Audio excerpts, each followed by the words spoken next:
Hope you have a really clickbaity title in mind. You won't believe what Boom Guy's doing. Boom Guy and the exposes the truth.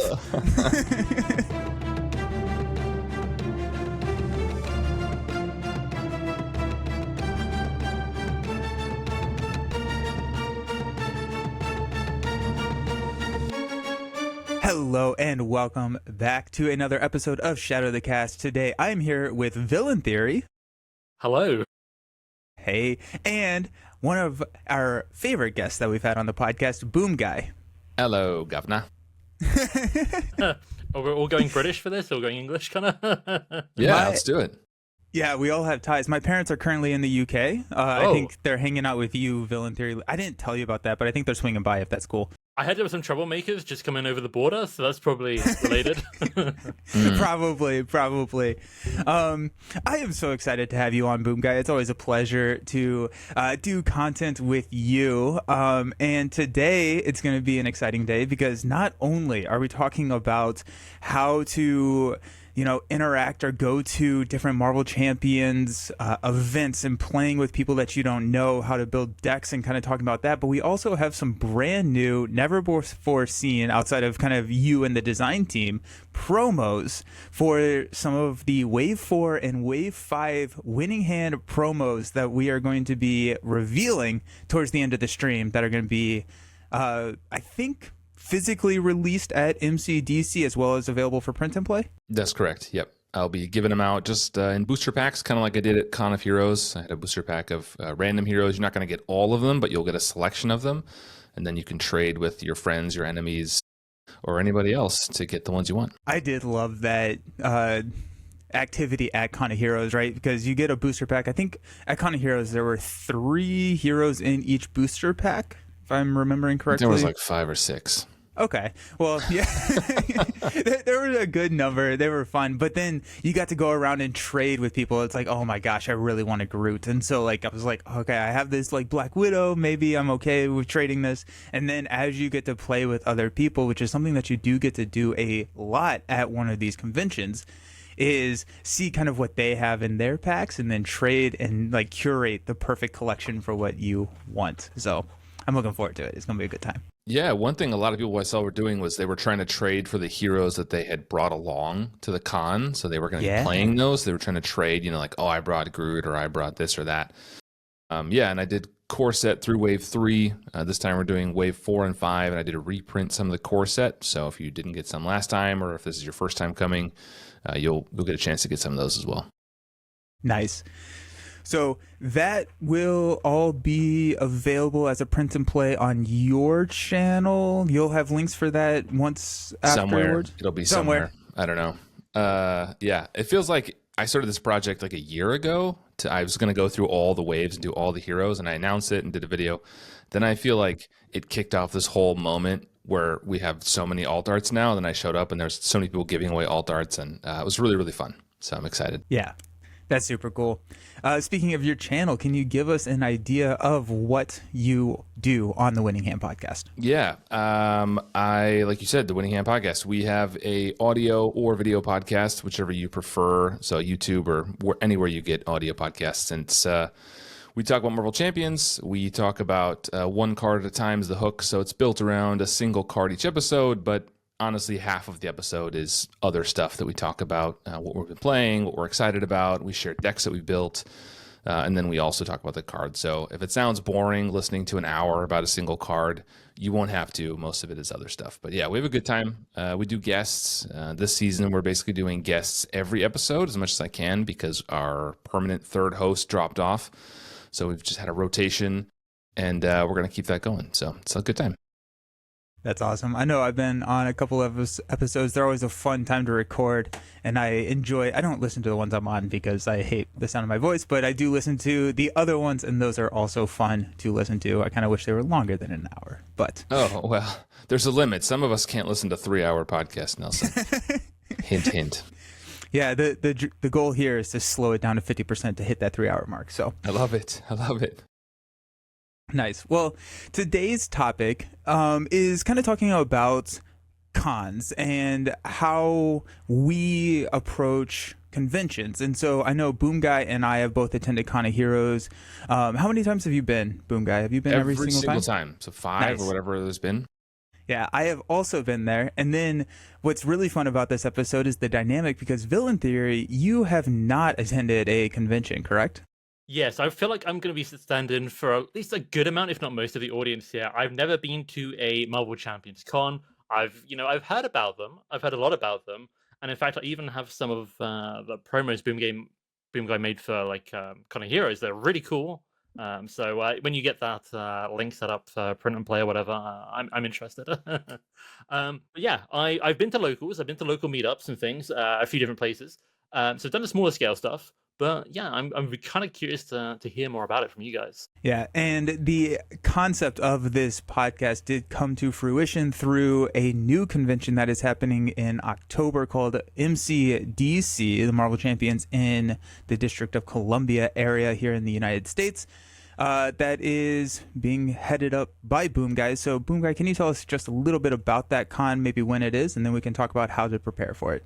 Yeah, so it's called MCDC. As you mentioned, the DC stands for District of Columbia, not for DC Comics. But full disclosure, anybody who follows the news, we are not actually in the District of Columbia. It's going to be held in Northern Virginia. So if you're worried about things you've seen on the news or things happening in DC, Northern Virginia is close enough that it feels like part of the same space, but it doesn't have the same political things happening. So I'm one of the organizers. There's a team of us who have gotten together and organized this in the area, and it's on October 24th, 25th, and 26th. This is the first year we're doing it, but we are already planning for next year. So if you're attending or if you would like to attend, you should already plan on late October next year as well. We'll have another one.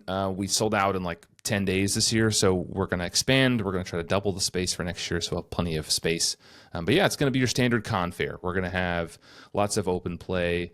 We have a website called mcdc.fun. So if you want to go check that out, you can. It has all the lists and the events that are going to happen. I know there are some custom content stuff that we're going to do, not from the custom content community, but that we've created for the con. So there's some mod sets and some scenarios that we're going to be showing off and playing, and there are teasers kind of out and about that we've had reveals for with content creators. So maybe you've seen some of that.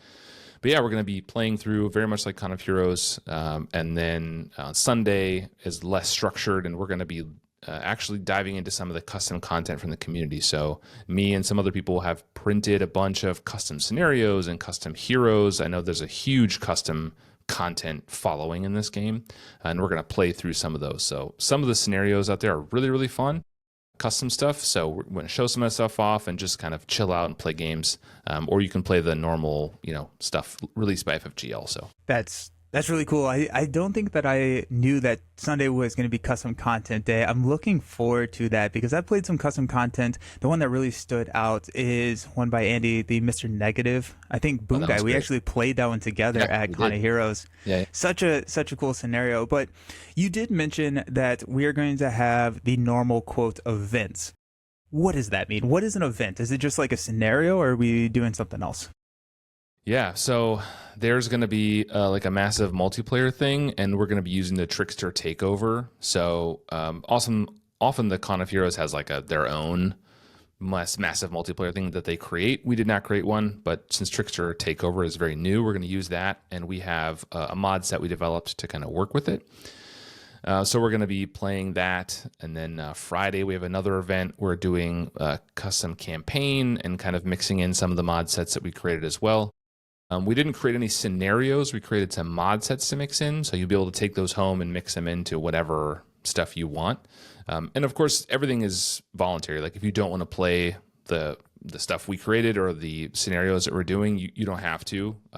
I imagine you would want to, and you will want to when you're there, but of course it's all optional.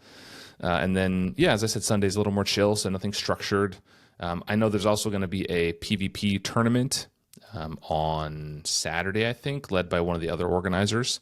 So we're going to sign up and do a 1v1 tournament and maybe even a 2v2 tournament if you're interested in the PvP side. I will tease that I'm not huge on PvP, but unreleased as of yet. I did interview Caleb Grace, which will be coming out on the Winning Hand soon.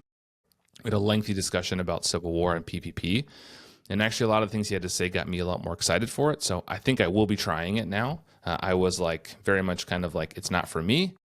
I am now thinking that it might actually be for me. And Caleb will be there, which I don't know if anybody knows that yet, but that's in the episode that I'm going to air on my channel. But he will be there not as a representative of FFG, but just as a fan to play the game, to hang out. And he said he's going to play almost, if not exclusively, PvP. Wow. Okay. Nice. Yeah, he's very excited. So we have the opportunity to take down the great Caleb, or at least try to. Yeah, and I don't want to give away everything on the episode, but I did ask him about the decks he's bringing specifically. He did share his favorite hero for playing PvP. I'm going to leave that as a teaser. You'll have to watch my channel to find out what that is. But he would not share what decks he's bringing. He was a little cagey. He's definitely like prepping for competition, so he didn't want to give away too many details. But he also does read Marvel CDB. He doesn't net deck, but he looks to see kind of what people are building. So I suspect if you want to beat Caleb, you got to be on your game. Yeah, he doesn't want to give away that meta information too early. That's great. So Villain, I have a question for you. You have not attended one of these larger kind of hero events, but you have attended locals. But if you had to get on an airplane and fly, and what I mean by that is you cannot bring your entire collection, how would you go about deck building for a weekend of nonstop Marvel Champions gaming? I'm curious how you would do it. I would negotiate to use somebody else's collection, and then I'd still have everything available. Touche, sir. But I feel like when you go to a con, I mean, you could, if you know people who are going, you could prepare in advance if you think you're going to play. But you normally play with a mix of people. That's what I understand. So you don't know what kind of heroes you might be at the table with. So I feel like the key thing is maybe, aside from trying to make a deck that works to some capacity, is make a versatile deck that will kind of gel with different decks. That it's not like hyper specific to how it wants to work, kind of thing would be my kind of thinking. And I'm gonna throw it out there. One of my things I've noticed, at least at locals, I feel, is that sometimes the Justice decks are net decked, and they might be made for solo play, where there's a lot less threat. So I'm always going to be bringing one really strong, big multiplayer forwarding deck. That'll be like, oh, we'll have that.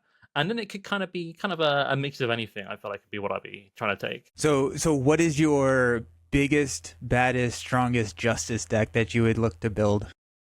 Ooh, biggest, baddest, and strongest. I don't know off the top of my head, but I know a really reliable one would be Captain Marvel, 3 times even the odds, because that's a forwarding card, which scales up per person. And Captain Marvel has lots of card draw. I actually really like Rogue in Justice as well. So if you really do need some more forwarding, she can use super power adaptation to get like the big forwarding cards back on demand. So you can even the odds, throw touched on, I don't know, Wiccan, blindfold, and then yoink back your even the odds and really even up those odds. And that would be, if you play it twice in 4-player, that's 8 threat off as many side schemes as are on the table, which can vary by turn. But I feel like it's not unusual in multiplayer. Particularly with bad encounter phase, someone gets under fire, someone else is decked out. Sometimes just like 3 massive side schemes pop up that all scale per person.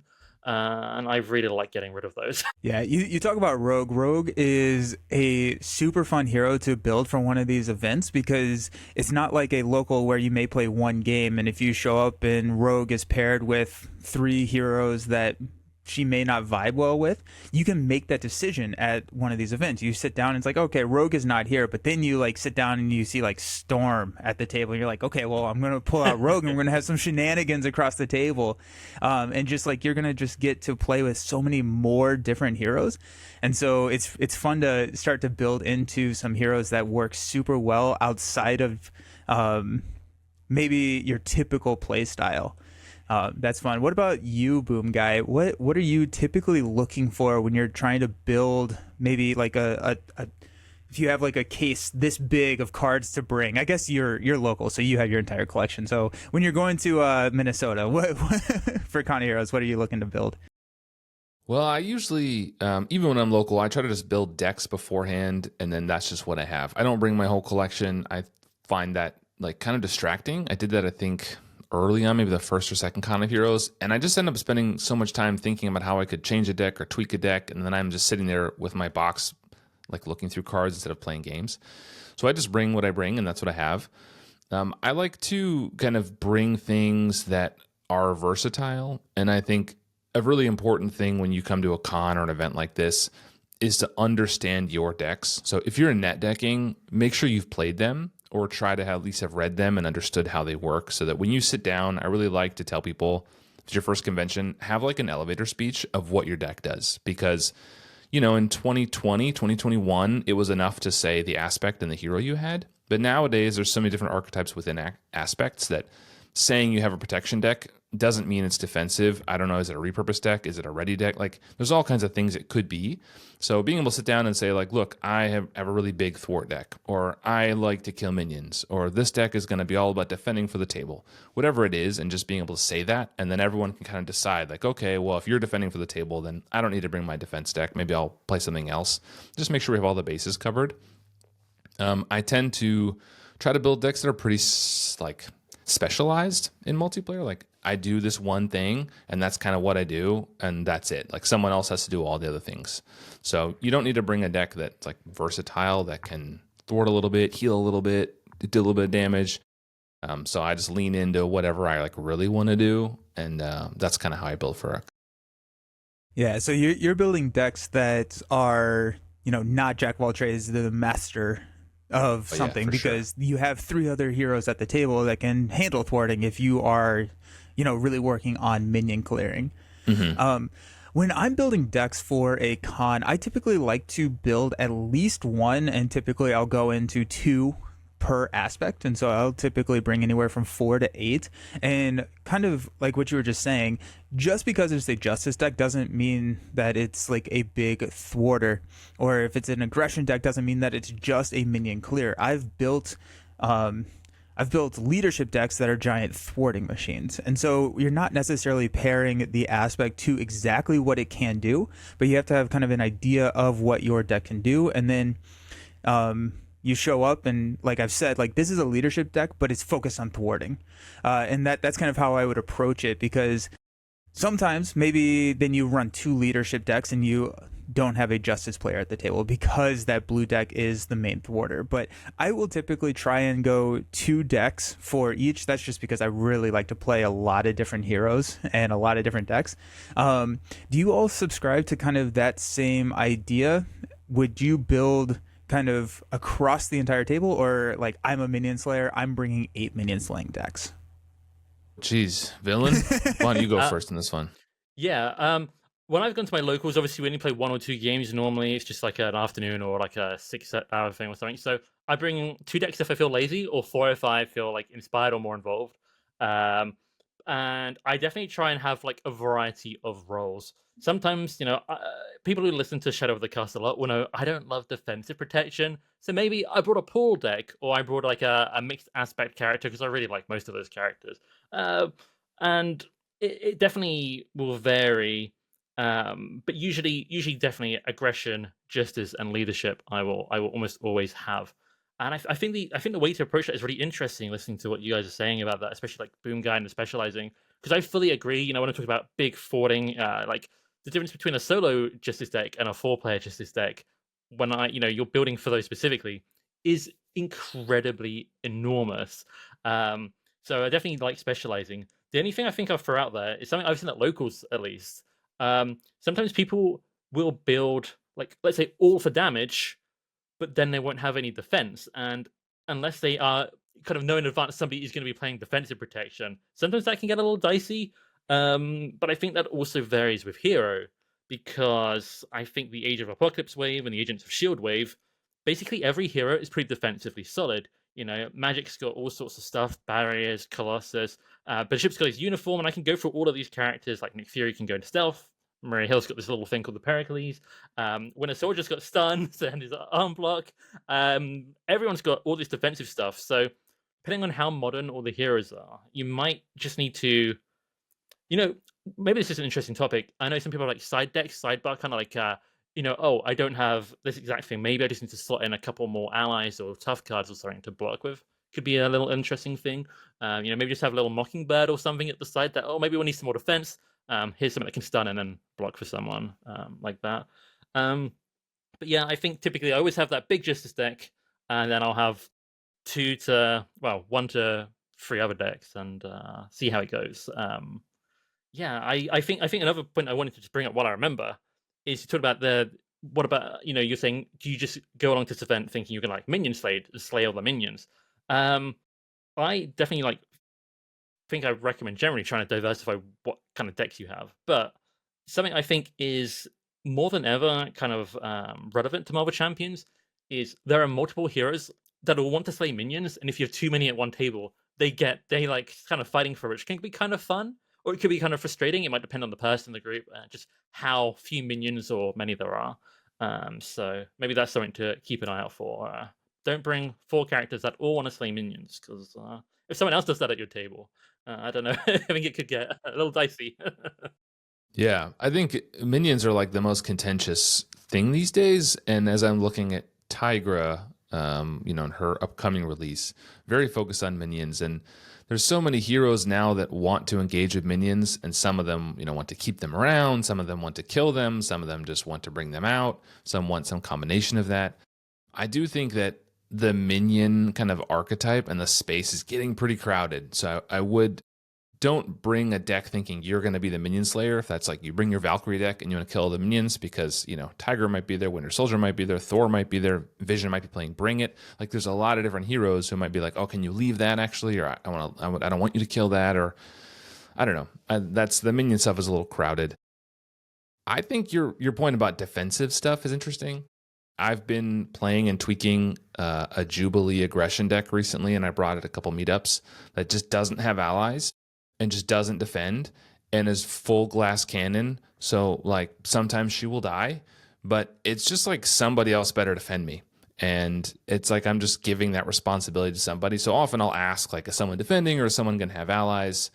Because I'm just going big damage and that's it. And, if I die, I die. But I'm not defending because I'm not wasting that resource that she provides. So somebody better protect me. And I think that's fun, to sometimes almost create gaps that someone can help. That's really, I just love that. Like, I don't know. You all can save me if you want. I'm going for it. I'm not porting. I'm just here to fight. I don't care. A real team player. So I really like the talk around the destroying of minions becoming such a crowded space, and so many heroes want to do it and so many deck concepts want to do it as well. And it brings me to a question that I have about cards that kind of do something that are not necessarily positive. Some may say negative for the table, like a symbiote suit, or like an infiltration, or like a come get me bub, something that summons minions one way or another, puts cards on the table. Symbiote suit gives you that hazard. Are you more likely to bring cards like that, knowing that there are other people that can help take care of that issue? Are you wary of bringing cards like that because it is presenting another problem to the table? What are your thoughts when you're deck building for a group game for people you have never played with before? You show up, you slap Symbiote Suit down turn 1.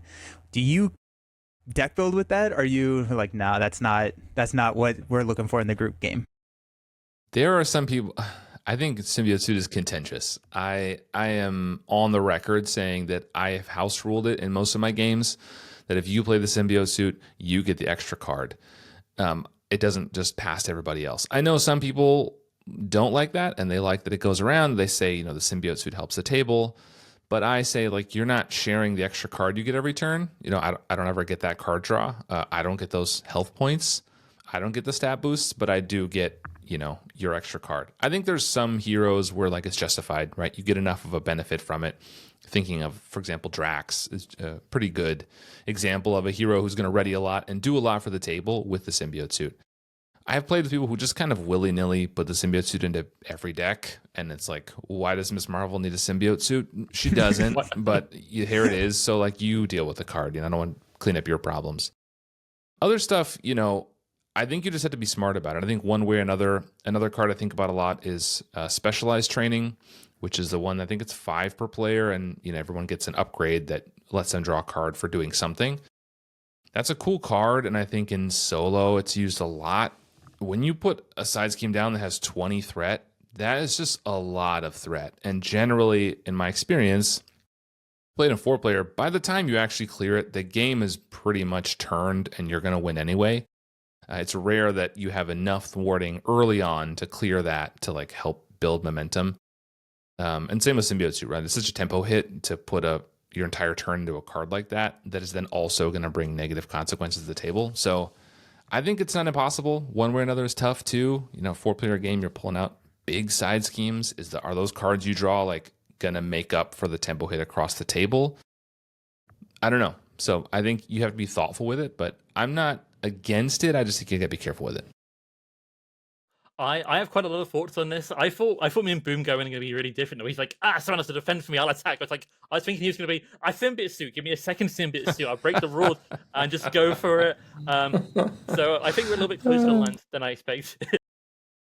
But I'm kind of in a similar boat. When Sinister Modus came out, I think maybe the first few months we with that same home rule that the Symbiote Suit, the hazard icon, gives it to the person who's got the Symbiote Suit. And I kind of feel like if you've got the symbiote, you're a bigger threat. The enemy's targeting you. It just makes a lot of sense. I feel like even from like maybe like a story perspective, if you think about that. But I have mixed feelings on these cards. I feel like defeating minions is so desirable, not just in aggression these days, but we have things like Change of Fortune, especially like protection and stuff. You could potentially have two different aspects wanting to do the same thing, really specialized. And in that kind of place, maybe I'm more inclined to bring minion summoning because there, if someone's built a deck entirely dedicated to defeating minions, or at least heavily dedicated to it, it's going to be more efficient than, I don't know, my random Justice deck infiltrating, bringing in some big minion. The specialized aggression deck next to me can probably take it out easier than I could in like solo. So I feel like the blow of those can be lessened, and also discarding lots, because typically the minion summoning discards a bunch of cards, not always, but typically it discards a lot of cards, and that can make the acceleration icon come around. And obviously you get more of those in multiplayer, but I think individually they are more easily absorbed, whereas in solo play, that threat threshold can be really tight sometimes. I don't want to discard like 10 cards because the minions were didn't shuffled. They just spread out a little bit. So I kind of feel like that's still relevant. But for me, minion summoning in multiplayer, unless we're in a scenario where the minions are absolutely horrific, I'm kind of fine with minion summoning. Symbiote Suit, I tend to think is a mistake. There are heroes it's really good for. That's not always the case. But I feel like a lot of the time that card is more of a hindrance or break even, or just, I do like 5 more steps and it's not really better or worse than not doing it. Star-Lord is the big one for me. I love Star-Lord, but you see a new Star-Lord player come along and they're like daring escaping, but they're not comboing it with other stuff, so it's getting extra encounter cards. It's like, oh, there's this horrible side scheme. If I ready up, I can finish that off. But you've finished off a encounter card by getting another encounter card. So it's it has a lot of knock-on effects, and I think encounter cards are what leads you the game in Marvel Champions. The threat's going to go up at the start of the villain phase. The villain's going to activate. The encounter cards are what I guess boost effects and boost icons have a little role, but you should be kind of expecting some kind of variance there. It's really the encounter cards, I think, which sync games. Even if it's not immediate, it could put you in a bad position for the other stuff. So anything that gets extra encounter cards, I think you need to plan for carefully and maybe make the group aware is my kind of general thing. But if it's a minion, you can kind of make that decision to bring it in. Whereas Symbiote Suit or Star-Lord, that's kind of crazier. I feel like 4-player games or 3-player games, they take such a long time compared to solo games. I don't want to make things go bad too frivolously. I can't even talk. I kind of want to be a bit respectful of the time people are putting in, even if being crazy is fun. I think so. If you're doing like a negative thing, like one way or another, or some minion summoning or whatever, even like a player side scheme that is going to need to be cleared and takes up space from other player side schemes, and Symbiote Suit, like I don't think you should be doing if you really have no plan to take care of it. Like if you infiltrate and like you have nothing to defeat that minion with, you are not planning to deal with it at all, like maybe it's okay because there's another minion player at the table. But if you're going to one way or another and your Justice deck isn't about thwarting, like that's just a bad play. Like now it's just someone else's problem. So not that you have to clear the whole thing yourself, but you should have some strategy for like, I will be able to take care of this over time or eventually or at some point, instead of being like, I don't know, here's a Symbiote Suit, like, I don't know, you all deal with the cards. I'm just going to do Quicksilver stuff or whatever. So yeah, you should have some kind of plan. Yeah, I think that's a really good point. I feel like what we haven't talked about here is in-game communication, because Hmm. I can say like, oh, I can summon a minion in for this effect, and the the aggression player might be like, oh, I've got this card that I really wanted, this minion. Oh, I'm gonna get more Hollow Heroes kind of. They're like super down for it. They can deal with it. That's very different to them being like, actually, I drew all my upgrades. I can't do anything this turn. Maybe don't summon that minion in. So there's kind of a communication element. I liked what you said, Boom Guy, about one way or another. I think in 4-player it can be excellent, but it's kind of almost a tech card. Certain villains that don't have side schemes at scale, it's a lot more nice for, and then there are other ones, or if you don't track the discard pile, which in 4-player there's a lot going on. I don't think everyone's tracking everything in the discard pile. That one side scheme that might have been good for one way or another isn't there. Oh no, you need to pull out Asteroid M, Asteroid M from the sci-fi set. That's happened to me. Like, oh, that's the only one in there. I'm like, oh, I guess that's happening. So I think that's a great point. And it's all coming back to me. There's a lot of great points here. This is why the podcast always gone a long time. I'm so sorry, guys. I like what you said about specialized training. Typically, I love player side schemes. I think they get better in multiplayer. But with specialized training, there are only 4 options. And I typically like the ones that are more controllable, the ones where you attack or thwart, get the stat boost, get the card draw, those rewards, because you can kind of control your character doing that and where it goes. I find the one that triggers when you take damage, and even the defensive one, less desirable across the board. So if you don't have defensive protection, I just feel like in maybe 1 to 2 player, specialized training's rewards, people get the best one all the time. And in 4-player, there's always somebody who doesn't like get perfect use out of their one, and it's okay, so we did like a billion threat removal, and I've got something that might not be triggering that much, or just kind of weird. So I think that's a great point about specialized training, because I love that one, but I like to plan around it a bit more than I think 4-player kind of almost like pickup groups, try and make it work, really kind of align for. The other thing that I will say about specialized training is that in a 3 or 4-player game, you get 2 of those side scheme slots. Mm-hmm. And so I'm typically not bringing specialized training unless, going back to what Boom Guy was saying, and also Villain Theory, unless I can take a significant chunk out of that without having a huge tempo hit to the game. And so if I am the major Justice player and I'm running even the odds, I'm more likely to bring a specialized training, because that hits it kind of, quote, for free, because it just hits all the side schemes. But if I then have to sink all of my thwarting into specialized training and I let the main pop, then yeah, we're net negative there. And so kind of what I think about is, or I'm kind of like trying to come up with this on the fly, is if you are presenting a problem to the table, you have to have some sort of way to help deal with that problem. The positives have to outweigh the negatives, and a way that they can do that is if you can help take care of that negative. But you also have to make sure that if you summon a minion with infiltration and you spend your entire turn taking out that minion, could your turn have been done better if you just didn't summon the minion and you apply that damage to a minion that's already in play, or that damage to the villain, or you use your resources to thwart something else? And so it's constant changing, and that's what I love about the game, is that everything needs to be kind of evaluated in a game state of where we're at, right? Like specialized training, 7 turns into the game, probably not worth playing. You're not going to take it out. Specialized training turn 1, I don't know, could be kind of crazy if you can work with it. And I think this kind of comes back to the sideboard discussion that we were talking about earlier. And if you're unfamiliar, a sideboard is a term that is used in trading card games for tournaments, where you have a certain number of cards that are not in what we would call our main deck, the deck you're playing with, but they are cards that you are allowed to sub into that main deck based off of specific matchups that you're going up against. So if you are sitting down, you're playing Star Wars Unlimited, and you play a deck that just hard counters, you may have cards in your sideboard that you can shuffle, or you can swap cards out of your main deck to try and give you a more favorable matchup.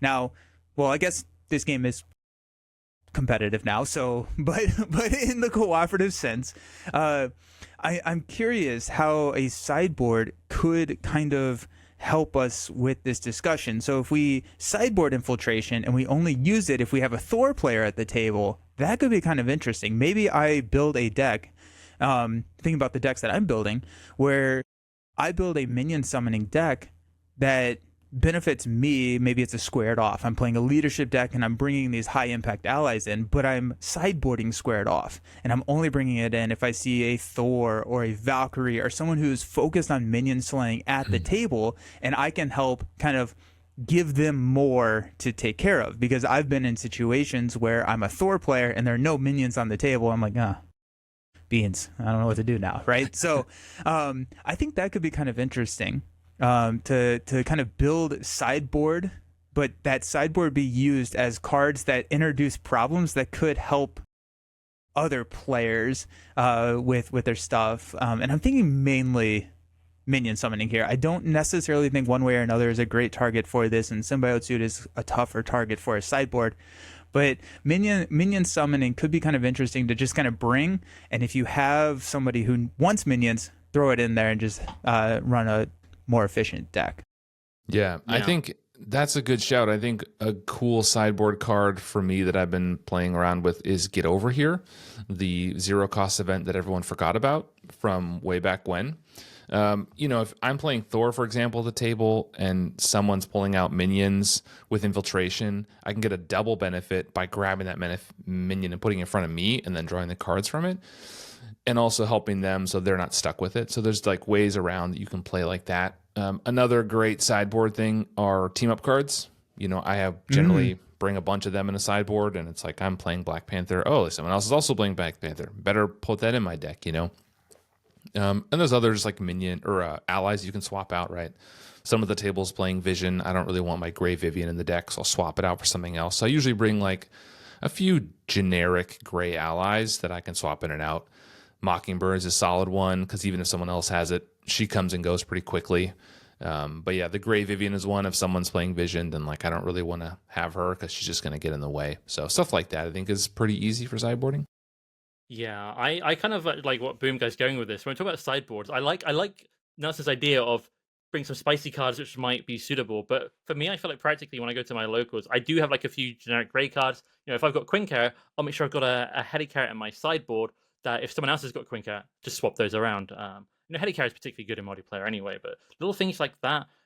Maybe I've just got 3 copies of Phlogistus, and if infiltration is unsuitable because there's too much minion summoning, or the scenario's mod set has like ginormous minions, I just swap Phlogistus in instead of that infiltration and go, maybe aim to bring the dangerous and then have like the safer backup is maybe a way to do it as well. But I like the gist of that. I think minion summoning is really nice. Even the player side scheme, one way or another thing. If there are 3 skilled investigators on the table and a mission leader, that's like 4, 7. That's like maybe potentially 7 card draw for the table when you defeat that side scheme. So it changes the value a lot. That infiltration, 5 threat removal, but a minion. If there's an Overwatch, it's 10 threat removal. So depending on the situation, it can be worth it more or less. So I guess everything's always a moving target, and you have to use your best judgment. But I like a safe sideboard that I can kind of just sub in if necessary. And the team up cards was a great shout. And Helicarrier is cool because if someone brings build support, I'll usually just have one in there, and it's like, oh, you're playing someone who has build support. I'll just shuffle it on my deck because I'll get it for free at some point. I probably won't. If it wasn't in my deck to begin with, I'm not going to play it outside of that. But like, I might as well get free Helicarrier for the table. So. Yeah, the number of times where I've sat down and shuffled a Helicarrier from a different deck into my deck right before we started is pretty significant because that Quincarrier spot is coveted in 4-player games. Yeah, or X-Jet too, same thing. Yeah. Yep. And then the Avengers Mansion is not unique for some reason. There's a lot of them. Okay, so we've talked about cards that we like to avoid or have a solution for if we are introducing to the table. Are there any cards, maybe in a specific aspect or just basic cards, that you're like, you should probably at least bring this in one of your decks, if not all of your blank leadership justice, insert your favorite aspect to your deck? We touched on a few of them, right? Avengers Mansion, Helicarrier, because those are just great table supporters. Even if you're not going to use it a ton, you may get it for free for build support. And it helps the table. You can pass out card draw and resources. The basic side schemes are solid too, just like build support. Just throw that in your box, and maybe you need to put that out there too. Superpower training, stuff like that. The player side schemes are really, really great for that because a bunch of them are aspect locked as well. So the one that gives everybody tough cards in protection, the leadership player would probably love to have that. So if I'm playing with someone who's playing a minion heavy or ally heavy leadership deck, I'll throw that in there. Sure. I think those are good shouts. I also think anything with alliance is awesome. And there's a lot of times where if I'm building a deck where an Alliance card would really work, but I only have half of it, like the Guardians and Avengers ones, for example, or the X-Men X-Force. If I'm playing an all X-Force deck, maybe I'll throw a Mutant Mayhem in my bag. And if someone's playing an X-Men deck, now we can have a conversation beforehand. This goes back to the earlier point I made about being able to explain your deck quickly when you sit down. Cool. Then we can do some Mutant Mayhem stuff or whatever, or Gumbo Diplomacy, whatever it may be. But I think those are cool because Alliance is such a fun thing that if you primarily play solo, you maybe haven't quite fully realized or like explored.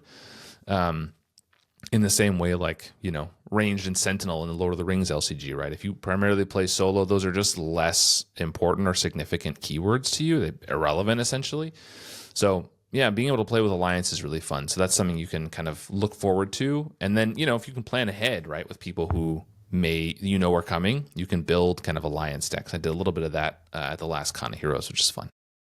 I really like Alliance cards, particularly the new ones. I do like some of the old ones, but like the new ones are just kind of a step up, I think, in terms of usability maybe, and like power, or like, you know, they feel easier to get good value off, which is always handy, and they're really fun actually. I like Gunboat, and the kind of fun thing about those X-Force and X-Men ones that need one of each character is, yeah, okay, I can play that card and maybe I'll exhaust my character for it, and then the X-Force player next to me will exhaust their character for it. But oh wait, I can't afford it. Well, Bob in the corner, he's playing protection. He spent most of their hand in the defense phase, villain phase. But they got this one defense card left they couldn't spend. They're like, wait, I can help pay for this. And like, oh, cool. So he's paying for it. I'm exhausting for it. He's, the next person next to me is exhausting for it, and that's really fun. Like being able to spread out the cost can be really efficient. Because sometimes, let's say player one had their defense card, the villain was also stunned.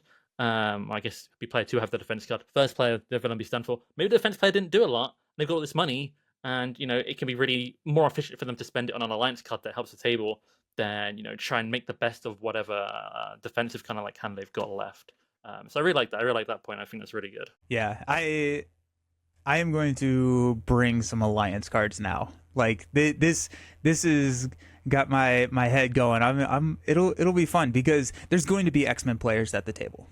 Or at the con, right? There are going to be Avenger players at the con. And so maybe like if you bring a Guardian, which I think we see less representation at like a Con of Heroes or an MCDC than Avengers, which, their Alliance counterpart are. Just I think Guardians are a little bit less popular among some of the players, that you can probably find a partner to hit that Alliance with. And then X-Men X-Force, like there's a lot of X-Men and X-Force characters now. And then you can probably run Children of the Atom, maybe even sideboard it. If you really want to play this Alliance card, run Children of the Atom. You can play it by yourself, but then toss it if you do have a X-Men player that can pair off with you for your Mutant Mayhem shenanigans. So yeah, that'll be cool. I'm definitely going to dive into that because that sounds... It's just cool. You don't get to play Alliance cards that much. You don't get to play team up cards that much. And so it's like a really fun forum to explore some of the lesser played cards, I think. That's cool. Yeah. And special shout out to cards like Resource Reserve, one of my new favorite multiplayer cards, where you can, if you're a hero with money, if you are one of those that has a triple resource, if you're one of those that has a double, Wakanda resource, like save it for somebody else. That's cool. But also, Boot Camp is another great example. Just a classic old school card. Like if you're the aggression player and you're putting Boot Camp in, put in 3 copies of Boot Camp. There's probably a leadership player who has a bunch of allies. Give it to them. And that would juice up the table too. Boot Camp with a leadership player running 6 allies on the table does work. Like it can be pretty significant. And like one of the things that I have found that I have more fun with after I kind of got the concept through my head is that I don't have to be the star at the table, right? Like I don't necessarily need to be the one doing everything, or like I don't like my cool moments can be enabling other cool moments for other players. And like when you start to think about it in that sense, and that's very like a support player like mindset, it can get a lot of fun because you can come up with some crazy combos because you're like, hey, would you like a boot camp? And the leadership player's like, yeah, what? And so, or like you go Storm, like I've had a Storm aggression deck where it's boot camp and Thunderstorm, and you're like, have fun. Like, and then like, so there's a lot of combos that you can benefit from, but you can also enable for other players, which can be a lot of fun. Yeah. I wanted to talk about like support cards like that. I think are really good. I mentioned Skilled Investigator and Mission Leader, which if any listeners don't know what they do off the top of their head, you defeat a side scheme, get a card, and in multiplayer, the more players at the table, the more encounter cards, the more likely a side scheme is to be. Now, unfortunately, a lot of them scale up, so maybe it's harder to defeat them, but you can get a lot of payoff that way. We've had a new card, I believe, called Dr. Sinclair, and that is something that anyone can use to help them heal in Alter Ego. I think that's really fun. But my top pick, I think I wanted to talk about, which I think is also really contentious for an out of game reason, is the Night Nurse, which comes with Doctor Strange. Now, this pack is, very elusive, shall we say? It's out of print. It's hard to get. It's the only place to get the Night Nurse. But I absolutely adore the Night Nurse. I put it in way too many decks. I'm going to say almost every protection deck I play, particularly because I usually play 2-player. So if I'm a 4-player, it can just help anyone at the table with their status card while also healing them. People will love you for it, and you will love it if you get stunned and you have it anyway. So I love bringing the Night Nurse for multiplayer, but if you don't own Doctor Strange, it's kind of rough. But one of the things we're doing for MCDC is we are doing custom art older cards. Ooh, Cool. Full of older cards, and we have been slowly revealing some of those. I think the Charred Gambit was the first one, and he revealed Dropkick and Cell Phone. So we did alt art versions of those. We did a whole series of those, and everyone's going to get some with their kind of normal stuff they get from the con. And one of the things we did with that was to get old cards that haven't been reprinted that maybe are hard to get. And one of them is Night Nurse. So we're Nice. reprinting Night Nurse with an alternate art, and that's cool. But the bigger reason is a lot of people can't get that card anymore. So we're going back and getting cards like Dropkick and Night Nurse and others that we will reveal soon. So you'll be able to get that again, which is cool. And then it's available for print and play as well after the fact. But going back to your Dr. Sinclair point, Volunteer, I just want to also mention, like, there's a bunch of cards that I love to put into my decks for multiplayer that you can share that can be played under any player's control. Downtime is a great one because it works with Dr. Sinclair, so you can give someone else downtime that increases their recovery, increases the effectiveness of Dr. Sinclair. But things like crew quarters, and then the classic like combat training, all those you mentioned, Skilled Investigator, anything like that you can give to other people is just cool. Like, I'll give you crew quarters, and every time you flip down, that's just extra healing. So that's great. So there's a lot of cards like that, and I think it's easy if you primarily play solo, or even if you don't, you've just read the cards so many times, you forget about the ones that have the play under enter player's control text on it. It's usually irrelevant if you're playing solo, but it can really work. Like, combat training is awesome. Put 3 copies in, give it to somebody else. Yeah, I really like the combat training mention. If you're at the table with someone like X-23 in leadership or anything like that, give them a combat training. Give a readying character, Captain America. Anyone who has a ready that's kind of reliable on the board, whether it's a hero power or an upgrade. Magneto, give him if he's in leadership, give him Hurricane Division or something. Whenever that cape readies him up, it's just more forwarding every time. The more you ready, the more you benefit from that stat boost. So that's an amazing one. Clarity of purpose too. Great one. But yeah. I have a question about passing cards out, because this is a problem that I have been trying to solve. I use Dragon Shield Clear Matte. I think with probably a lot of the community uses that or something very similar. How do I make sure that my cards don't walk away in someone else's deck if I pass it out to them? That can be a problem. I'm not sure what the actual answer is, but I just try to make sure that you get your cards back. But yeah, I know a lot of cards can walk away sometimes because when you're done, you shuffle up and you're talking and you forget, especially in a long game, like you forget that I gave you this card, especially if it's a gray card, right? If it's out of aspect, it maybe sticks out more. Like if you're leadership and there's a boot camp, you might be like, oh, right. But if it's crew quarters, it might just get shuffled in. I don't know. You got to be careful. The sleeves all look the same. The cards all look the same. There's been many times after the fact where I'm on Discord being like, I'm missing whatever card. Who maybe has it, or what game did I play with it? But I don't know if you guys have tips for that. I don't. I have 2 thoughts for this, and one is like the good side of my brain, and one is the bad side of my brain. When I go to my local, and I hope none of these people are listening from any of my local shops, but often me and my partner will go there, 2-player, and I'll bring cards for another player, but I'll just give it to her because I know it will come back to the same place. And I will be a little reluctant with giving them out to other people. I will do it sometimes, and sometimes I do just go for it. But sometimes I'm like, what if it doesn't? And I'm like, that might influence if I know someone at the table, maybe they get it instead, which is kind of maybe not so good. Something I do after every game, actually even in person, but definitely when I'm very like focused on this when I'm like at a store or something playing someone else's house. I count my deck after each game, and that helps a lot. Obviously, someone you could give a card to someone, they could give you one, it would be the same. But a lot of times that will help. I'll just have a quick flick through. If I brought a 40 card deck, are there 40 cards or are there 38? Who's got my skilled investigators? That kind of thing. I think I'm going to employ a new system at MCDC where I'm either going to bring off-colored sleeves or those big hard plastic sleeves. So I just have them in my kind of box that I carry all my tokens around with me, and when I pass it out, I either drop it in that new colored sleeve. So it should not be in the deck, right? So if they're playing with blue sleeves, I throw a red sleeve in there, and now when they're shuffling it back up, it looks very different. Now it's a little bit more upkeep, but I've lost a decent number of cards. A lot of my collection is spread out over the world at this point, I think, because they've walked away, and totally unintentionally as well. But it's just like one of those things, like and then like the next day, someone will run up and it's like, I think this is your armored vest. It's like, it is, thank you. Like I see people put stickers too, like on the front. Like the little round stickers. I think you use them for your your binders, but you just put those like in the bottom corner, and then it's like, oh, this is obviously my card. Yeah. I like the sleeve idea a lot. I'm thinking maybe just bring like some oversized sleeves that is like impossible to be shuffled in without noticing. And like, if you want this, you want to go investigate it, we'll put it in the sleeve. Yeah. So I think I will try that this year, and I'll report back on how effective or ineffective it was, because I can see myself by Saturday afternoon not caring enough to put things in new sleeves.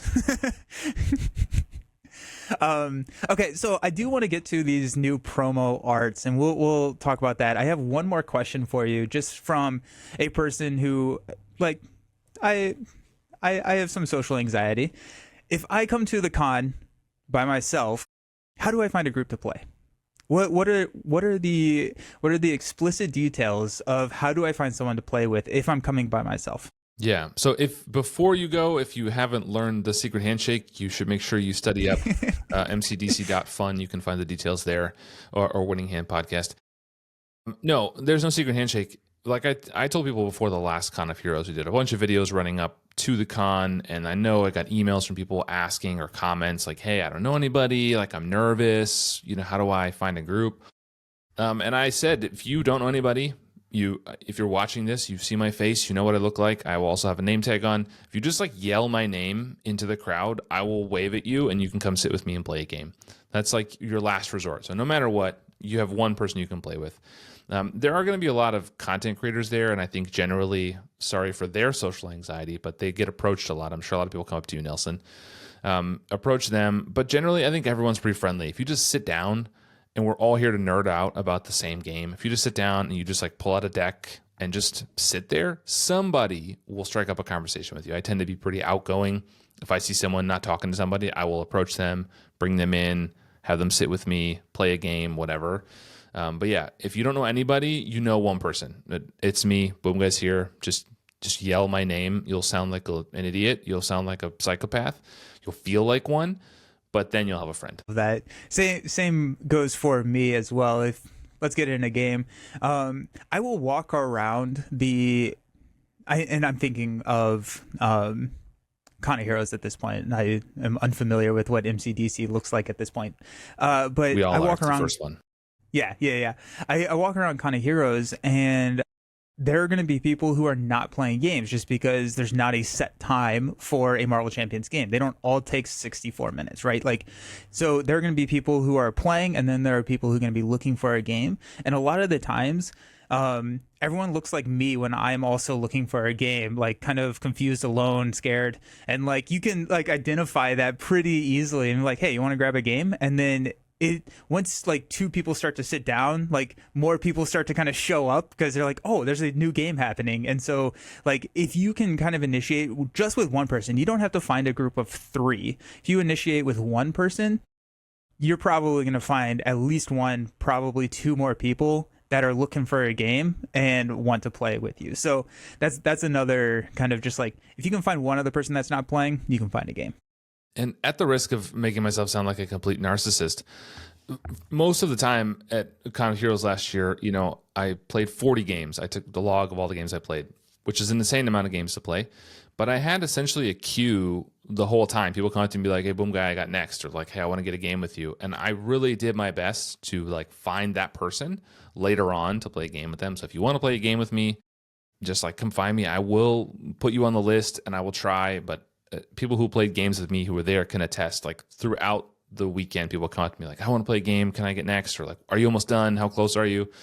And that's another thing too. If it's not me, you can also ask people like, where are you at in your game? Right? Are you just flipping to stage 2? Like you'll just ask people kind of a status, and people often will say like, "Oh, probably got 1 or 2 turns left. We're about done here," or like, "No, we are struggling. Like we haven't even flipped to stage 2 yet." Like, okay, I know, So I think they'll often give you an update too, because like you said, they don't all end at the same time. So people are going to be finishing, and sometimes you kind of wait around and you see other people kind of standing up is a good sign. They stand up. Okay, you're probably not playing. They're loitering, making kind of eye contact. Like you said, like maybe, I don't know. They're looking for a game. You can find those people, and it's there's always someone looking for a game with this many people. Absolutely. That's really good to know, because I can imagine myself the kind of person like, let's say I fly out to America. I'm in this like place, people don't get there to play cards, but I don't know anyone. A lot of people probably know me because of I do videos and whatever. But like I can imagine myself otherwise, just being like, I don't know anybody here. But I think everyone's in the same boat. Everybody wants to play cards, and something I noticed at my local, it's a smaller scale, but a lot of people come there, don't play a lot of multiplayer outside of going to these events or something. I think I just kind of feel like shouting out, if you don't know how to play multiplayer, because maybe you've never done multiple turns, what happens when, does everyone reveal the encounter cards together, etc. I feel like most people there to have fun. Most people are pretty chill. They come together to play cards, and most people are pretty helpful. At least my experience at my locals. I feel like at the cons, it's going to be the same. So if you're not sure of something, people will help you with it.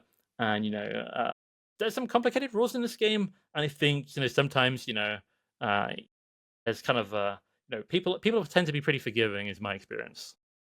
Yeah, and there's always someone willing to share a deck too. Like if you don't like the decks you brought, or you didn't bring many decks, someone's always willing to share. Most people, like Nelson said, he brings 4 to 8 decks. Like that's crazy. That's a lot of decks. Some people will bring 10 or 12. I don't even know, but someone always has a deck you can borrow. So I've played with people who are playing pre-cons. That they don't know very much. They're fairly new to the game. That's totally cool. All skill and experience levels are welcome. Yeah. To share a story from my first Con of Heroes, I brought my entire collection. I brought everything I had, and just in my hotel room, I built 2 to 3 decks that I would use for the next day, and then I'd deconstruct them at night. And then I got away from doing that because it's insane behavior. It just took a long time. We got some cool promo cards, and are these all designed by you, Boom Guy, or is the team responsible for these? So these are separate from the actual MCDC stuff. This is the contest, or not contest, the project that I announced almost a year ago now with Band of Sirens, a community member. So he and I create these. He's a wizard with Photoshop and graphic design and stuff. So we kind of work together on the art and everything, and he does the actual technical stuff. And then I print them out and I give out as many as I can. We've done contests where we ship them all over the world. Unfortunately, shipping has gotten wildly expensive, and I don't really ship them overseas anymore. I'm sorry to everybody. I do try to ship as many as I can, but I give them away at the con. So these are kind of created with Band of Sirens and I. Nice. So we have 4 from Wave 4 and 4 from Wave 5, and I did not run this by you all earlier, so we can cut it out if this is not something that you're interested in. But what if we each pick one of these, we'll showcase the art, and then maybe like a sentence or 2, talk about a deck that you would build for the con based off this hero. There's some of them I'm actually bringing to the con, so that's great. Oh, perfect. Maybe I'll get those. But yeah, we'll see. So from Wave 4, and then we'll show the one that's not picked as well, just because they are all pretty. They all deserve a spotlight. But Villain, you want to start with Wave 4? We have, you know what? No, we'll pick one of the ones that we have, and let's talk about what kind of deck concept you would build for that hero. I've already got a deck I like in multiplayer for one of these, so I might just cheat and go with that. It actually focuses on a card that I think is absolutely maybe one of the best multiplayer cards in terms of fun in the game that we haven't even mentioned. So I'm going to pick Spectrum if we're starting with Wave 4. There's a really cool Spectrum one. Hopefully, if you're watching this on the YouTube version, some kind of wizardry will have it like visible. It looks absolutely super incredible, amazing, fantastic. I love what Boom Guy and Band of Sirens have done here. Whoever chose this and made it like this way, it's really, really cool. And I say new favorite, it's been I guess a couple of years now, but my favorite way to play Spectrum these days is in Pool. I really like Spectrum in Pool. And there's a little card called Plot Convenience, which I will, it's maybe not the most super efficient in solo, but I still sometimes run it in this kind of pool deck for her because it's fun. But in multiplayer, oh man, you're passing cards from different aspects to different players is a crazy kind of new level of teamwork and possibility. So I really enjoy that. But I love Pool for Spectrum. She has some expensive cards like her Gamma Attack, and you get a triple resource. That's great. She can self-heal in her defensive form, which keeps the triples online. She has a lot of wilds, which makes rock, paper, scissors very, very consistent. There's a whole bunch of things. I'm going to plug, I've got a deck on Marvel CDB. That's my little recommendation. That is, I think, one of my more underrated decks. I actually love that deck. That's one of my favorite Spectrum decks. Yeah, a little bit of plot convenience. She can afford it, put it on the board, and players can pass aspect cards around, and it's glorious. I low-key love plot convenience, I think. Spoiler alert, that's an upcoming episode of the Winning Hand podcast in the medium future. I really think that card's underrated and almost forgotten about in Pool a lot, but I think it's a great card. I wish that card was almost basic because I'd love to use it outside. I just think just passing cards around. Way too good. Yeah. They could make it more expensive. They could do different things with it. Yeah. I'm pretty consumed and then victory display, anything, but I just love moving the cards around. Agreed. Shenanigans are fun. Nice. I have to say before we move on, the colors on the Spectrum custom are so mesmerizing. Yeah, I love them. These are They're awesome, so pretty. Awesome art. Yeah, I'm assuming you'll be able to see it if you're on the YouTube, but if you're not on the YouTube, you can't see it. So I don't know what to tell you. Are these images going to be published somewhere where I could link people if they are maybe listening on Spotify? I could drop it in the description and point them to maybe where they're hosted. Boy, I can host them as well. I just didn't know if you had a centralized location. Okay, no, I don't. I'll drop them in a folder or something. So if you're just on the audio only podcast, there's going to be a link down below where you can see kind of what we're talking about. Love that. Cool. Boom Guy. So we've used Spectrum. Which one of the other three are you interested in showcasing for your potential deck build? I'm going to choose War Machine because I just watched Iron Man 2 recently, and so he's just on the brain. I think War Machine is... man, I low-key think Wave 4 is really underrated, by the way. I think there's a lot of heroes that people are sleeping on. One, of course, we're not going to talk about today, the elephant in the room, the intangible elephant in the room. But I do think War Machine is really fun. First of all, the art on this is incredible. I love both of these a lot, so if hopefully you're looking at them, it's really, really great. But I think he is a hero that can do a lot. And I just love to lean into full damage with him. I don't think that's like a wild take. I think a lot of people do. I just love to lean into I blow stuff up. I'm the friggin' War Machine. So I'm here to blast minions. I'm here to blast the villain. I don't care. I'm here to just attack. And his flipping thing can be tough to time. I do think you have to kind of think through that sometimes. But in multiplayer, you don't have the confused scheme issues. If I flip down, someone else, some Justice player will worry about the scheme that's created. I don't care because I'm going to flip back up and just blast. So anyway, I started blasting. But I think this is, boom, you're looking for this. You get all the quotes out. I think War Machine is really, really fun. And these cards are awesome looking. I feel like the name Boom Guy really suits War Machine. I'm just going to say it. He is the Boom Guy, right? The original. Yeah. That's amazing.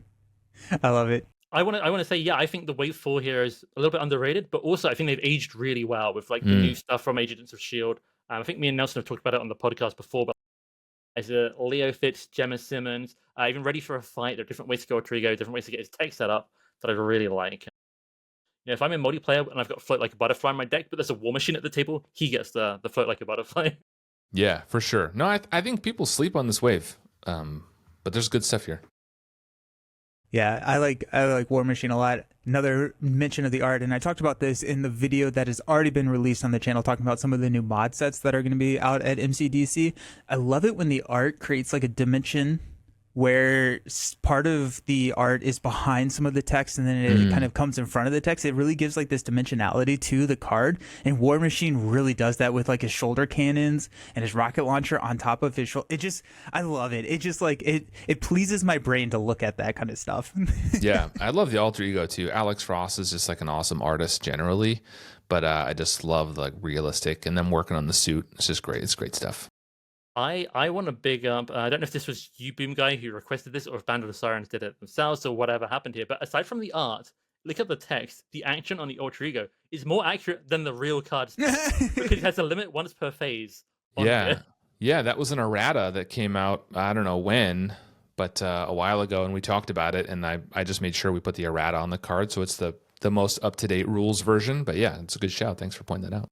Yeah, my understanding of that is it was always meant to be there, and Yes. they made a mistake. So I love seeing that on there. I definitely hope to get my hands on some of these. This looks really good. Nice. Nelson, what are you going to choose of the two that are left that I brought? Of the two that are left, I'm going to choose Nebula. One, because I love Nebula. I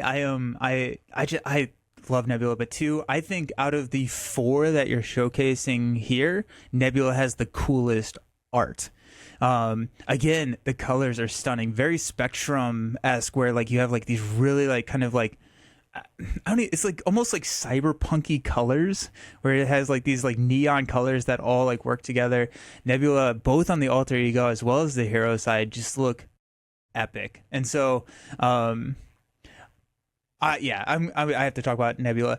I brought a Nebula deck to, I believe it was the first, potentially second Con of Heroes, that was all about drawing cards and playing Lethal Intent as many times as I could before I got back to my turn. Because whenever I had played Nebula before, it had been in a true solo experience where that forced response combat protocol hits at the start of your turn, and so you have to discard all of your cybernetic upgrades.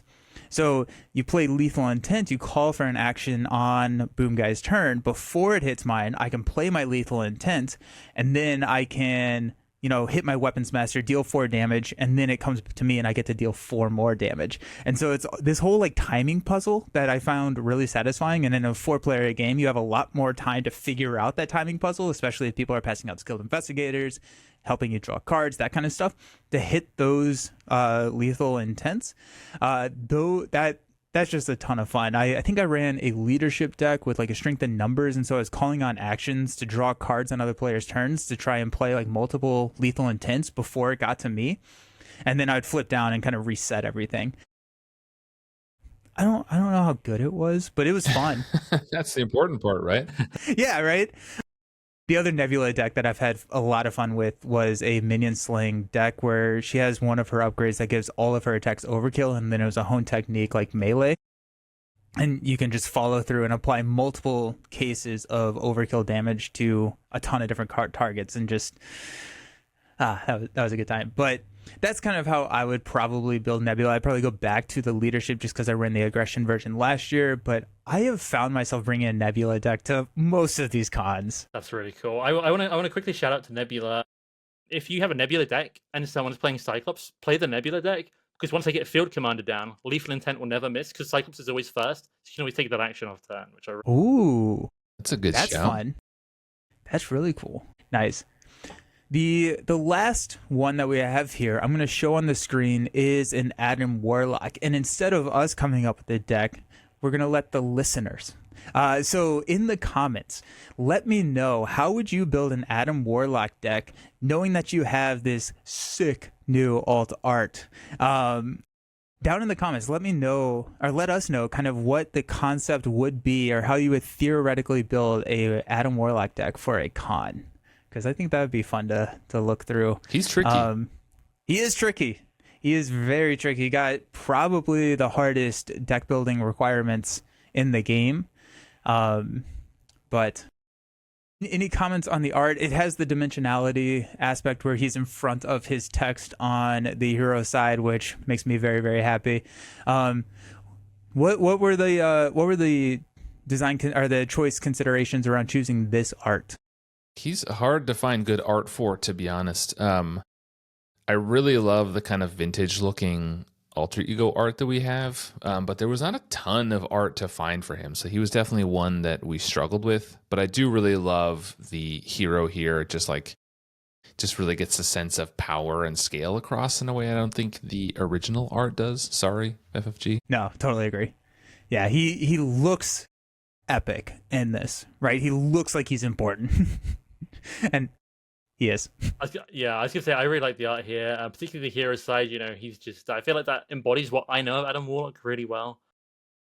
I'm almost devastated you letting the listeners talk about his multiplayer builds because I'm like, oh, I've got all these ideas I want to share, but I will hold back. The only thing I want to say about Adam, just a little pointing out, because a lot of people mostly play solo, or a lot of people don't play Adam very often. I think of all the Wave 4 heroes, he's among the most like underrated or forgotten because he's kind of weird, but I kind of like that. His battle mage ability, when you discard a card and get a bonus, the protection one, if you discard a protection card, can heal any player's ally at the table. And his leadership ability can boost the stats of any hero at the table. So if Adam's alongside Quicksilver, boost his stats up, and Quicksilver's every time he activates is going to be even better. So a lot of options you can do. Even if you don't build up a special multiplayer deck, he can still interact with the table, which is a really cool part to a hero I kind of wish I saw more of. He also has access to all the Guardian stuff, which is cool, like all the exclusive Guardian stuff. So the events like Welcome Aboard and Think Fast and stuff like that he know where he can run a whole bunch of stuff that other people can't.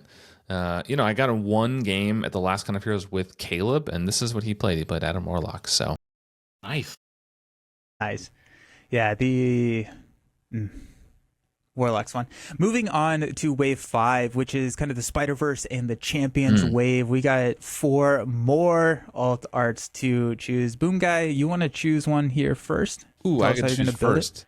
Yeah, you do. Yeah, I'm going to choose Gwen because I think Gwen is my favorite from that wave. Like, as time goes on, she just becomes even more my favorite. She's so good in so many different aspects, but this art is awesome. I love the kind of pastel look, the dreamy look of the alter ego, and then I do love like the hyper neon, like very bright hero art. It's really great. I know Nelson's going to comment about the dimensionality on the name, so I won't say it.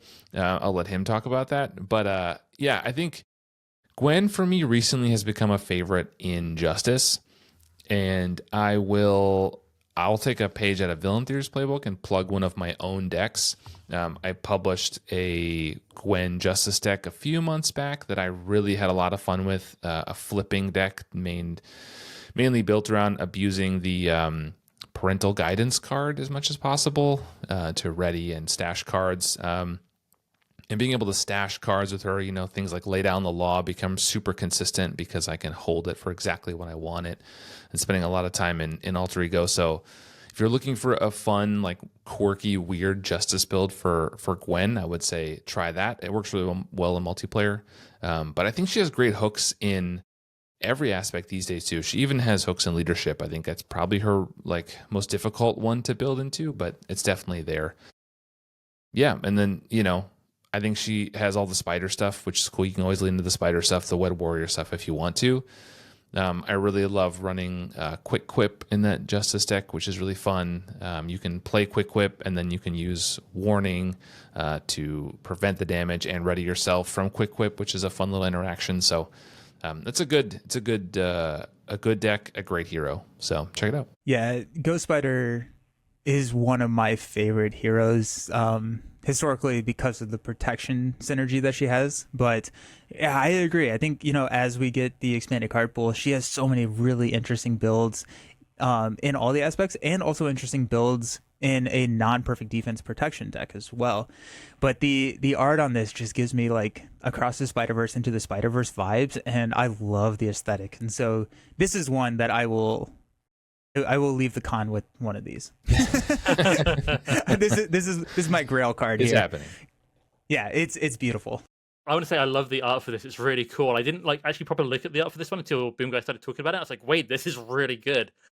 So about the color theme, I think what this one has, Nebula's alter ego, Nelson talked about it before. So about the colors, really pop. It's very atmospheric. I could almost see this in something like Arcane or something. I don't know if you guys have seen that show. I really like that. Mm-hmm. It's just giving me that kind of impression as well.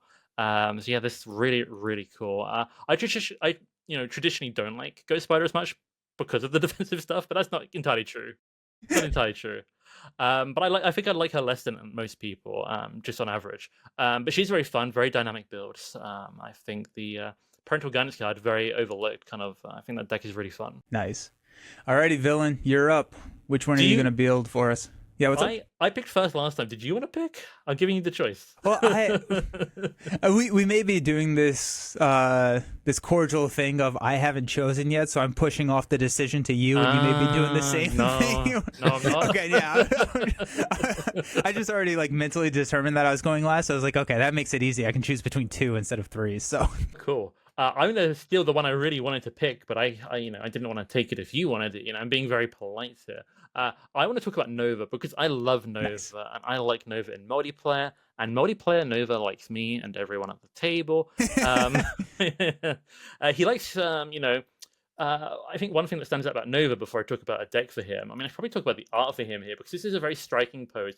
I will say I like Nova's classic art on the Marvel Champions card, like his original, quite a lot. But this is kind of a different dimension. He's not flying at you.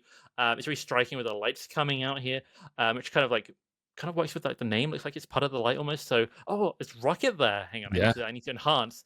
Okay, this made it a lot better. This made it a lot better. Can we just give him the Guardian trait as well as Champion? Oh yeah. But anyway, that aside, although you could build an Honorary Guardian deck for him, now that sounds fun. But I like Nova, multiplayer particularly, for the Unleash Nova Force card, which every time you defeat a minion or a side scheme, everything happens. You get card draw, you get ready, and that means your helmet's basically ready. And in multiplayer, let's say you're in 4-player, 4 times the encounter cards, potentially 4 times as many targets. So you play this card, and card draw on things, everything's exploding, and you're solving things. So you get a lot of mileage out of that. I don't know what specific build I would like for Nova, because Nova has really good builds in every aspect. Let's say I play Even the Odds in Justice, my favorite 4-player Justice card. His signature ally, Miss Marvel, can bounce it back. You can do stuff with that. He comes with Dive Bomb.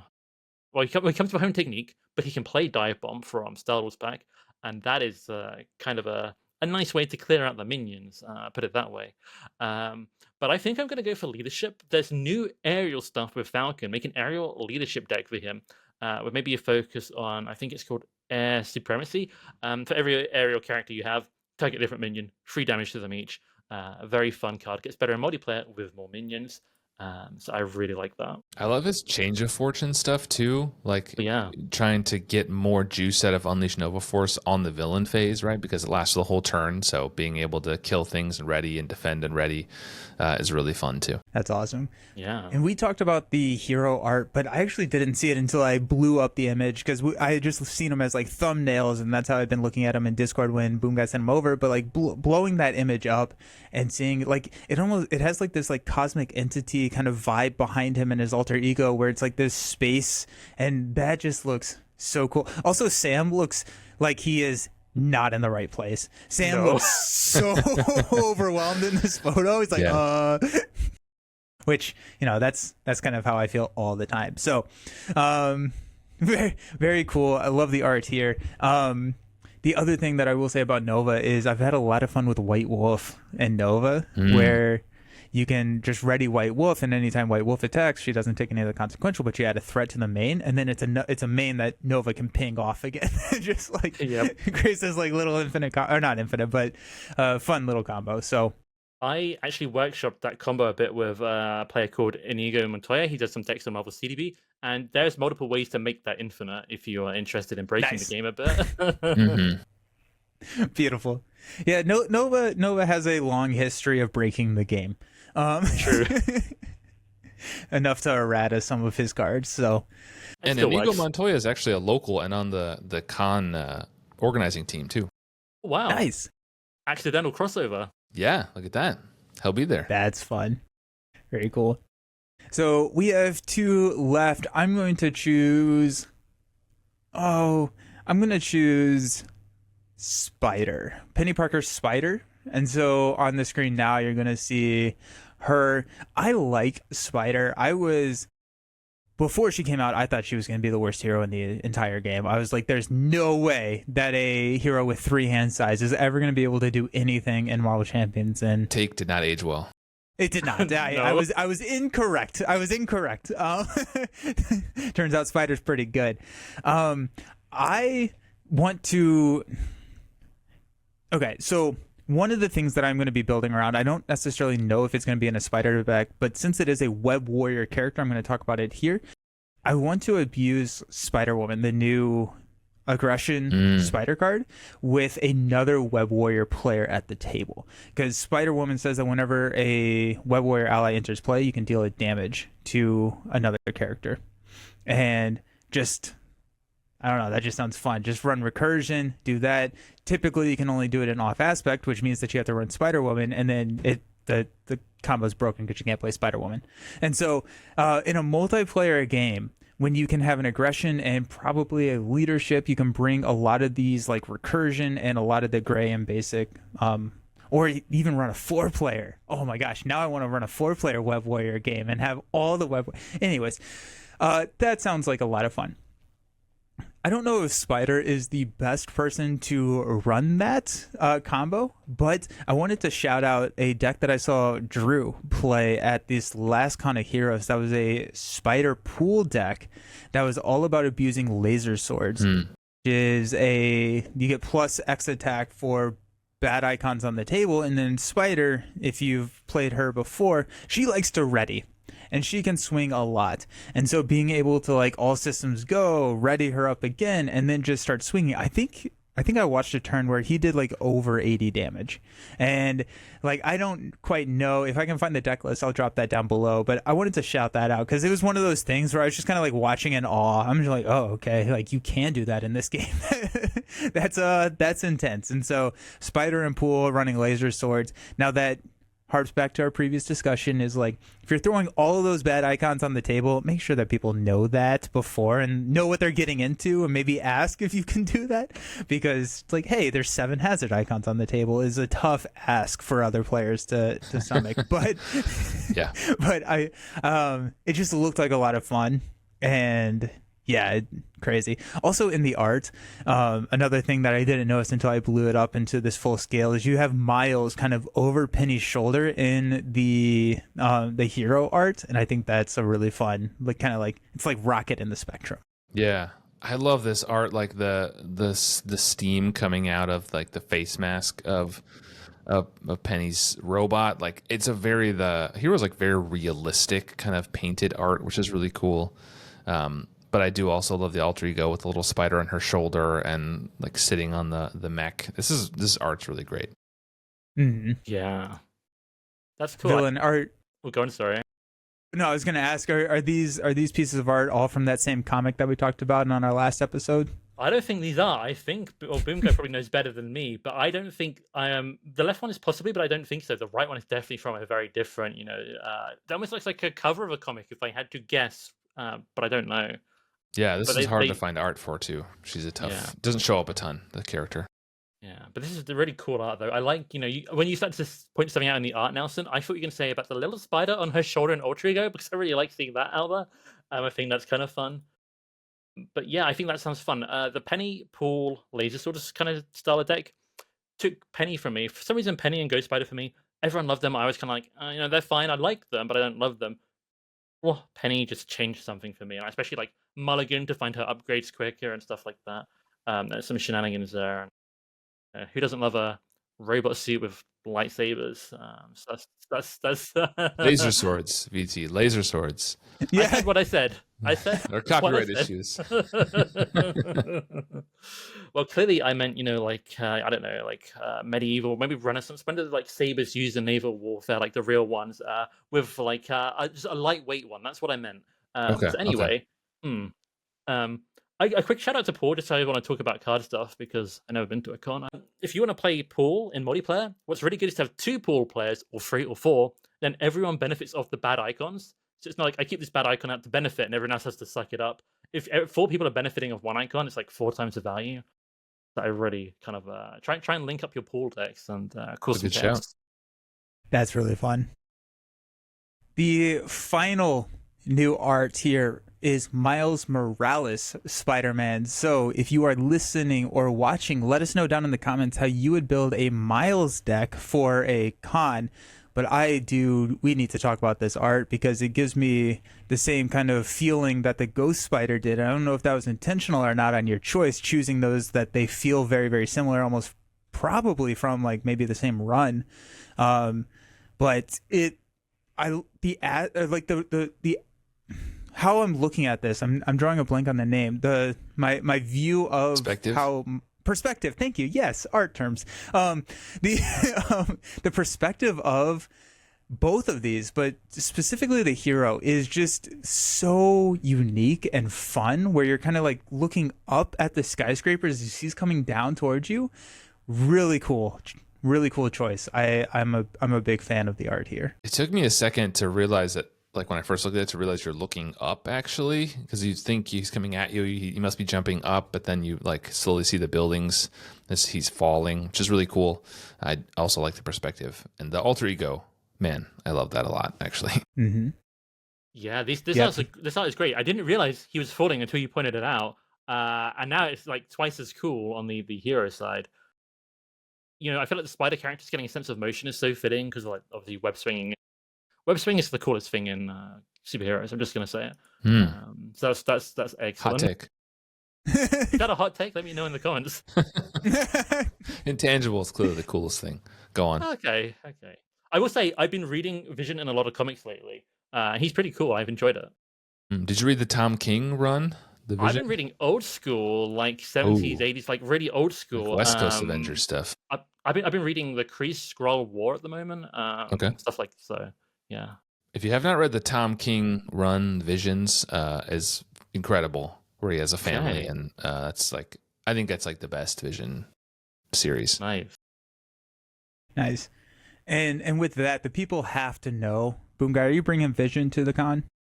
Tough choice. Probably, most likely I'll bring him. I don't know. I'm still trying to figure out what decks. Every time I think I have a list in my head, then I'm like, there's 4 other heroes, and I'm like, oh wait, I also want to bring them. It's hard to narrow down these days, but I think I have to bring Vision. I mean, I just think the people expect it, the people demand it. So I didn't bring him to the Con of Heroes, and I got a lot of questions like, why did you bring Vision? And I didn't. So I think this year I will. I'm for sure bringing him at the next Con of Heroes, because by then we'll have the Vision scenario pack. And we're going to have the Oops All Vision game just like to a new level, fighting against him as well. So it's awesome. Yeah, Oops All Vision. I'm going to say if I go to a con and I play with Boom Guy and he's not playing Vision, I'm not going to believe it's actually Boom Guy. I'm going to feel like I got scammed. It's imposter. Something like it's a Skrull or something. It's a Skrull. Yeah. That's amazing. Boom Guy, thanks so much for hanging out and talking about all this cool stuff with us, cons, new cards, showcasing the promo stuff that you put together, which looks amazing. So cool. One more time, can you tell everybody where they can find you? Of course, all your information is going to be down below, but I want to hear from you. Yeah. So I'm, the head honcho of the Winning Hand empire. So we're on YouTube, Winning Hand, and we're also anywhere you get audio podcasts. So take a listen. And I don't know, we have 100 episodes or something now, but of different stuff. So we do deck building, we do cards, we do all kinds of stuff. So check it out. I also did a series that I really like called Every Hero's Worst Card. And maybe Villain Theory can kind of share the details on where that is, if he's heard of it. I have heard of it. I think it's on this newfangled website called YouTube. Ooh. And on the YouTube, you can upload videos. No, wait, we've already covered this. We talk about like every hero's worst card, but we try and say nice things. It's kind of a way to not be like, this card sucks. It's actually to say, this card isn't talked about or loved much, but look at these cool uses. So I've enjoyed that series immensely. That's on my YouTube channel. There's a playlist for it. So find a way to that. Maybe there'll be a link. I have no idea. It's around. Yeah. Yeah, I will drop a link down to all of that relevant information in the video description or in the audio podcast description. But yeah, also, if you have questions for us to answer, this was a little bit different of a podcast because we typically have a section where we talk through some user submitted questions. We did not do that this time, so that is piling up. So maybe our next episode will be a little bit heavier focused on that, but still make sure that you're sending those into shadowthecast@gmail.com, or watch out for the community post that will be posted on the Nelson All Over Cards YouTube page. Y'all, thanks so much for hanging out, and I am always happy to talk with you. Boom Guy, I'm looking forward to seeing you in just a few weeks. And Villain Theory, you're coming to the next one, right? Maybe. Anything's possible. I'm going to get you one of these days. Awesome. Thanks all for hanging out, and we'll see you around. See you, everybody. Bye.